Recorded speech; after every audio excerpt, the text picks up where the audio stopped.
ఎందుకంటే యేసు ప్రభు ఒక మాట అన్నాడు, యోహాను సువార్త 14:6, నేనే మార్గమును సత్యమును జీవమును, నా ద్వారానే తప్ప ఎవడునూ తండ్రి యొద్దకు రాడు.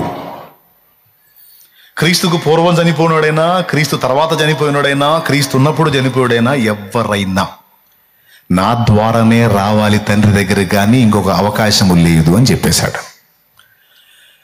మరి అట్లయితే యేసుని గురించి ఈరోజు ఇక్కడ భూమి మీద తెలియలేదు. మరి వాళ్ళ సంగతి ఏంటంటే, వాళ్ళకు తెలిసినంత వరకు వారు అనుసరించిన మనస్సాక్షి, దాన్ని అనుసరించి వారు జీవించిన జీవితాన్ని దేవుడు పరిగణలో తీసుకొని ఖచ్చితంగా వాడిని పరదేశికి తీసుకుంటాడు. తీసుకొని ఇక్కడ మిస్ అయిన సువార్త అక్కడ అందేటట్టు చేస్తాడు. పేతురు రాసిన మొదటి పత్రిక 4వ అధ్యాయము 6వ వచనం ఒకసారి చూడండి. మృతులు శరీర విషయములో మానవరీత్యా తీర్పు పొందినట్లు, వాళ్ళని తిని నాన్న. పేతురు రాసిన మొదటి పత్రిక 4:6 చూడండి.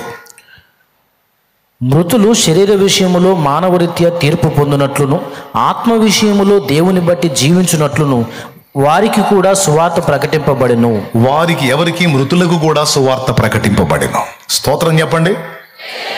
ఎవరికి సువార్త ప్రకటింపబడింది? సజీవులకే కాదు, మృతులకు కూడాట.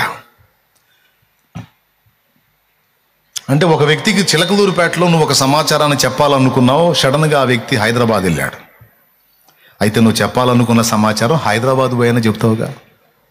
అట్లాగా ఒక వ్యక్తి చనిపోయాడు అంటే టోటల్గా లేకుండా పోయాడని అర్థం కాదు, జస్ట్ అడ్రస్ మారిందంతే. అంతకుముందు భూగ్రహం మీద ఫలానా ఏరియాలో ఉండేవాడు, ఇప్పుడు పరదైస్కి వెళ్ళాడు అన్నమాట. ఆ పరదైస్ ఎక్కడుంది? ప్రస్తుతం 3వ ఆకాశంలో ఉంది. 2 కొరింథీ పత్రిక 12వ అధ్యాయము 2-3 వచనాలు చదివితే పరదైసు 3వ ఆకాశంలో ఉన్నట్టు స్పష్టమవుతుంది. క్రీస్తు యేసునందున ఒక మనుషుని నేను ఎరుగుదును, అతను శరీరముతో కొనిపోబడును, శరీరము లేక కొనిపోబడును నాకు తెలియదు. అతడు 14 సంవత్సరాల కిందట 3వ ఆకాశానికి కొనిపోబడ్డాడు. అతడు శరీరంతో కొనిపోబడ్డాడు, శరీరం లేక కొనిపోబడ్డాడు, నాకు తెలియదు, అది దేవుడికే తెలుసు. అట్టి మనుషుని నేను ఎరుగుదును, అతడు పరదైసులోనికి కొనిపోబడి, 3వ ఆకాశం అన్నాడు, పరదైసు అన్నాడు.